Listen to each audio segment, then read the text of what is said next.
Hai Bookworms, welcome to the Cozy Library.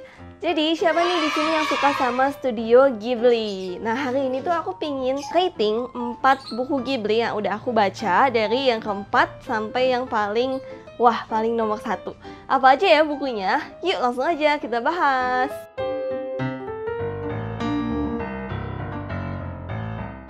Jadi buat kamu yang baru kenal, hai aku Sherry dan biasanya di channel ini aku review buku dan bahas-bahas tentang literasi. Jadi kalau kamu suka buku juga atau literasi, bisa subscribe ya di bawah sana and click the notification bell so you will get a notification every time I upload. Dan also check my other social media here. Oke, langsung aja kita bahas. Jadi sebenarnya aku udah baca 4 buku Ghibli, yaitu Howl's Moving Castle, and then Kiki's Delivery Service, terus When Marnie Was There, dan The Borrowers. Tapi yang 2 lagi tuh aku pinjem dari temen, jadi bukunya nggak di sini. So I only have ini, When Marnie Was There sama The Borrowers yang bakal aku tunjukin. Sebenarnya Kiki sama Howl tuh udah pernah aku review. Nanti video review lengkapnya akan aku cantumin di bawah sana ya. Yuk langsung aja kita mulai dari yang keempat. Jadi buat yang keempat aku rasa tuh aku memilih The Borrowers karya Mary Norton. The Borrowers ini tuh sebenarnya bukunya series. Ini buku ke-1, ini buku keduanya aku pinjam dari temen, makanya beda edisi gitu. Ini hardcover, this is a softcover book. Tapi ini tuh menginspirasi film Ghibli yang berjudul The Secret World of Arrietty.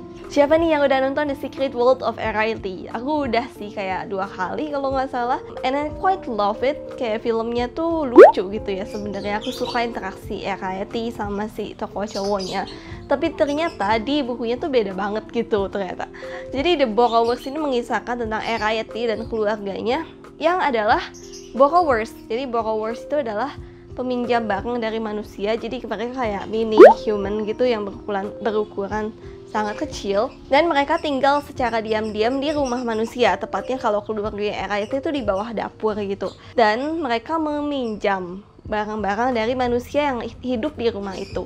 Kayak gitu. Sebenarnya menarik sih karena aku belum pernah nemu buku dengan tokoh fantasi seperti Borrowers gitu. So it's kind of interesting. Manusia mini gitu. Dan kalau di Ghibli itu interaksi antara tokoh cowoknya dan Arrietty itu jadi cerita utamanya. Sebenarnya itu juga jadi cerita utamanya sih di buku The Borrowers yang pertama. Tapi nggak kayak apa ya, nggak sedekat di Ghibli gitu. Kalau di Ghibli itu digambarin deket banget. Kalau di sini aku rasa interaksinya tuh lebih nggak sedekat itu gitu. Kalau di Ghibli tuh lebih agak kerasa romansnya, so I think. Tapi kalau di sini sama sekali nggak ada romansnya. Terus Pot sama Homily, orang tuanya Arrietty juga digambarin cukup beda daripada di film. Jadi Pot memang sama sih kayak di film, kayak tukang sepatu dan lain-lain. Tapi di sini lebih digambarin ekspresi mereka. Homily yang bener-bener anxious tentang manusia itu tuh lebih kerasa di sini daripada di filmnya. Dan kegiatan sehari-hari mereka juga lebih digambarin di sini sih banyaknya daripada di filmnya. Jadi ini tuh genre-nya agak fantasy and then slice of life karena banyak kegiatan selingan atau kegiatan sehari-hari yang mereka lakuin di buku ini yang diceritain gitu. Kalau di film kan gak banyak ya, lebih fokus ke interaksinya sama si anak cowoknya gitu. Kalau di sini lebih banyak lagi digambarin tentang dunianya Borrowers. So kalau kamu ingin baca sesuatu yang light, sesuatu yang slice of life, tapi tetap ada fantasinya dan children, cocok baca buku ini. Aku kasih buku ini 4/5, 4 dari 5 bintang karena di satu sisi tuh agak ngebosenin juga kegiatan sehari-harinya mereka, tapi aku tetap suka sama vibes yang mereka pancarkan gitu. Di awal-awal mungkin agak bosen, tapi pas sudah sampai ke tengah-tengah cukup menarik gitu karena udah mulai seru ceritanya. Cuma memang kegiatan sehari-harinya pace-nya itu lumayan slow. Oh ya, di buku ini juga ada gambar-gambarnya. Jadi kalau kamu suka buku dengan ilustrasi, I think you can try reading The Borrowers. Nah, kalau di cerita yang keduanya, ini juga lagi aku baca, The Borrowers of Wild. Ini tentang The Borrowers, kayak lanjutannya dari sini ke sini. Jadi ya cukup nyambung sih, dan aku nggak bisa ceritain ini, I think, karena kayaknya bakal spoiler. So, ya. Tapi ini tuh udah di luar cerita Ghibli, melanjutkan apa yang ada di film Ghibli. Jadi kalau kamu penasaran gimana kehidupan mereka setelah di film, coba baca Borrowers of Wild yang ini. Tapi bakal lebih jelas lagi kalau kamu baca buku pertamanya dulu biar ngerti situasinya gimana. Number 3, Kiki's Delivery Service. Aku nggak bisa bawa bukunya, so I will just put the cover. Ceritain tentang Kiki, si anak penyihir yang waktu itu udah mulai coming of age dan dia memutuskan untuk keluar dari rumah dan mencari kota penyihirnya sendiri. Jadi it's kind of a middle grade adventure magic kayak gitu. Dan yang menarik dari Kiki adalah yang paling aku suka ya, tahap growing up-nya itu. Jadi kalau dilihat di film juga diceritain kan, si Kiki itu tiba-tiba pamitan dan memutuskan untuk keluar dari rumah. Tapi kalau di film, growing up-nya Kiki itu kurang terasa daripada di bukunya.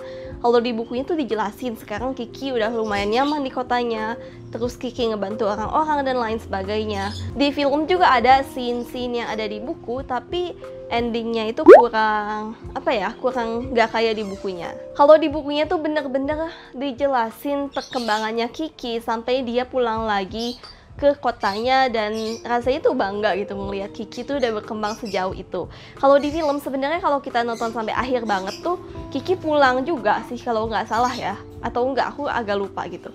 Tapi perkembangannya tuh jadi kurang gitu, kayak lebih ke petualangannya daripada proses Kiki growing up-nya. So I think aku lebih suka baca bukunya daripada nonton filmnya. Filmnya masih enchanting, bagus gitu. Aku suka banget sama soundtracknya si The City with the Ocean View yang ting tong ting tong ting tong ting tong yang itu. Aku suka banget sih sama soundtracknya pokoknya. Tapi can't deny kalau bukunya tuh lebih enchanting daripada movie-nya. So, I guess kalau kamu suka cerita tentang petualangan, magic, slice of life sehari-hari, harus deh baca Kiki. Sebenarnya agak mirip sama R.I.T. yang slice of life juga, tapi kalau Kiki lebih ke penyihir. Jadi kalau kamu suka buku tentang penyihir, I guess you can read Kiki's Delivery Service. Aku kasih buku ini 4.2 per 5. Number 2, Howl's Moving Castle. Jadi Howl's Moving Castle itu benar-benar terkenal kan, tapi kenapa sih aku kasih di nomor 2? Nanti ya aku kasih tahu alasannya.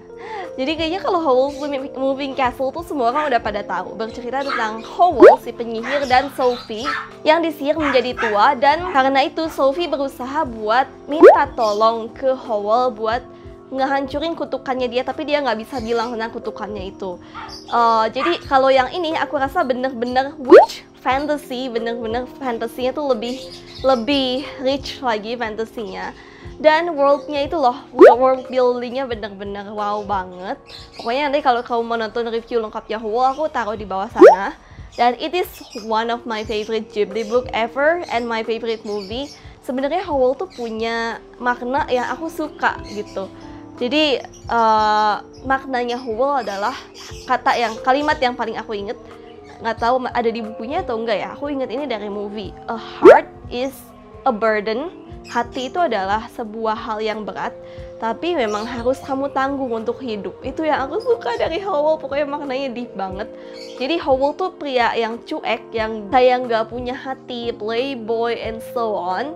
Dan Sophie yang ngajarin dia kalau dia tuh sebenarnya selama ini mengignore perasaannya supaya dia nggak sakit hati. Padahal hati itu adalah hal yang harus kita miliki untuk bisa hidup. Walaupun kita punya sakit hati, walaupun kita punya kekecewaan, tapi itu adalah hal yang harus kita tanggung dengan hati karena kita udah diberi kesempatan untuk hidup. Aku suka banget pokoknya maknanya Howl.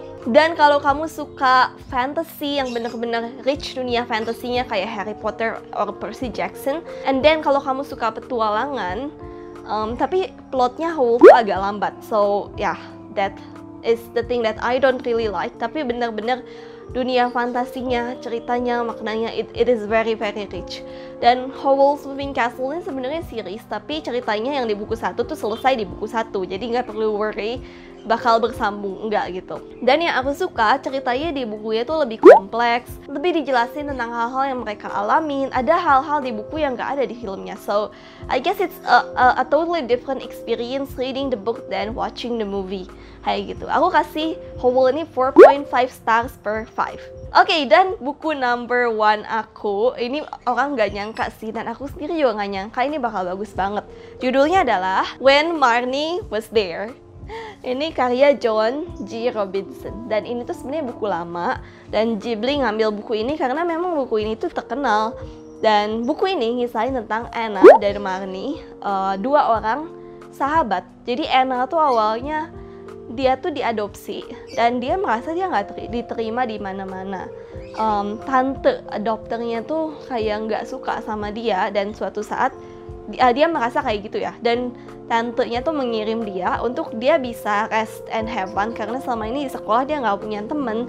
Jadi dikirimlah si Anna ke rumah temen tantenya buat menenangkan diri, buat finding out fun again and so on. Dan Anna merasa dia dibuang karena dia dikirim ke tempat yang jauh kayak gitu.